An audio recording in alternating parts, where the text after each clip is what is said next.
तो guys demon slayer के season 3 के मांगा के चैप्टर नंबर 99 को आज हम कवर अप करने वाले हैं। तो अगर आपने पिछला वीडियो अब तक नहीं देखा है तो लिंक आपको डिस्क्रिप्शन में मिल जाएगा, आप वहां से भी जाकर देख सकते हैं। और अब तक आपने हमारे चैनल को सब्सक्राइब नहीं किया है तो जल्दी कर दे ताकि ऐसे ही वीडियोस की नोटिफिकेशन आप तक तुरंत ही पहुंच जाए। तो बिना किसी देरी के चलिए वीडियो को स्टार्ट करते हैं।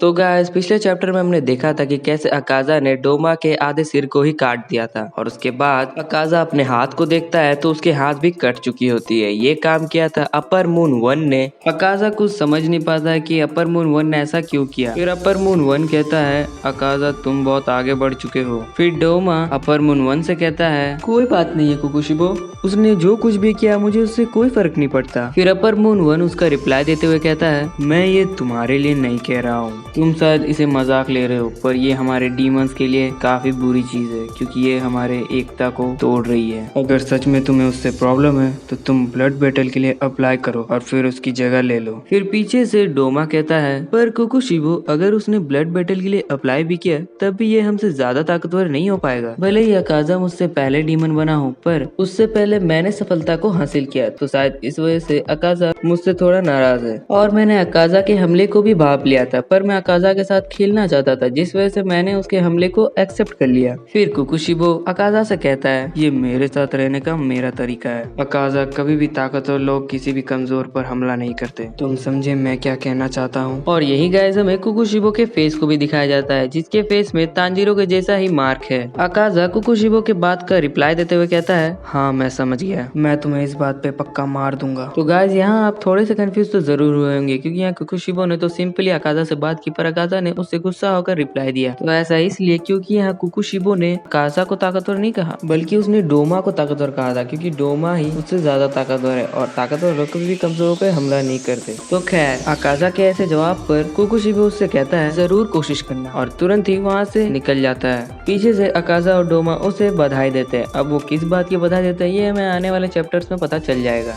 फिर डोमा अकाजा से कहता है अकाजा शायद से वो तुमसे बात नहीं करना चाहता। यहाँ ये बात कुकुशिबो के लिए हो रही है। फिर जब डोमा अकाजा को मुड़ के देखता है तो अकाजा वहाँ से जा रहा होता है और पीछे से डोमा उसे चिल्ला कर कहता है अकाजा हमारी बात चल रही थी, तुम कहाँ जा रहे हो। पर अकाजा वहाँ से चला जाता है। फिर पीछे से कोयो को डोमा से कहता है अगर तुम बुरा न मानो तो मुझे और हानतेंगु को एक ही जगह जाना है तो तुम। तो अकाजा तुरंत ही उससे कहता है हाँ क्यों नहीं, मैं भी तुम्हारे साथ जरूर चलूंगा। फिर डोमा बीवा ओमेन से कहता है तो तुम्हारा इस पर क्या कहना है बीवा ओमेन, क्या तुम और मैं। पर उससे पहले ही बीवा ओमेन उसे मना कर देती है। फिर अगले ही सीन में हमें डोमा को उसके रूम में दिखाया जाता है जहाँ उसके रूम में कोई नॉक करते हुए आता है और उसे कहता है हे दयालु के देवता, आपके चाहने वाले आपसे मिलने आ चुके हैं। तो डोमा उससे कहता है सच में क्या, मुझे माफ करना, मैंने उन्हें इतना इंतजार कराया, उन सभी को तुरंत ही अंदर भेजो। फिर हमें अगले ही सीन में दिखाया जाता है कि एक प्लेट में कप और कुछ राइस बॉल्स रखे हुए हैं और हम देखते हैं कि ये सब कुछ बाहर बैठे हुए एक आदमी के लिए ले जाया जा रहा था और वो आदमी जो ये सब कुछ ले जा रहा था वो कहता है मैंने आपके लिए चाय बनाई है। तो वो बैठा हुआ आदमी भी उसके लिए इसे शुक्रिया कहता है और उस आदमी ने अपने हाथ में एक बच्चे को लिया था और हम अगले ही पल देखते हैं कि उसके सामने तांजीरो रहता है। पर असलियत में वो तांजीरो के पूर्वज थे जो कि अपने बच्चे को उस मेहमान को थोड़ी देर के लिए पकड़ने को कह गए थे। फिर तांजीरो के पूर्वज उस आदमी से कहते हैं माफ कीजिएगा, मैंने आपको अपने बच्चे को देखने को कहा क्योंकि मेरे वाइफ ने बच्चे को जन्म दिया है तो वो काफी थक गई है। तब वो मेहमान उससे कहता है कोई बात नहीं, एक बच्चे को जन्म देना काफी खुशी की बात होती है और इस चाय को पीने के बाद मैं अपने रास्ते निकल जाऊंगा। फिर तांजीरो के पूर्वज कहते हैं क्या तुम फिर वापस नहीं आओगे, मेरे बच्चे भी यहाँ नहीं है, वो तुम्हें काफी पसंद करते हैं और अपने बारे में बताओ, तुम्हारे आने वाले जनरेशन के बारे में। पर वो तांजीरो के फादर से कुछ नहीं कहता। तो तांजीरो के फादर समझ जाते हैं कि इनके पास कोई भी बच्चा नहीं है। तो वो कहते हैं कोई बात नहीं, तुम्हारे आने वाले वक्त में शायद से कोई हो। तो वो मेहमान कहते हैं कि नहीं,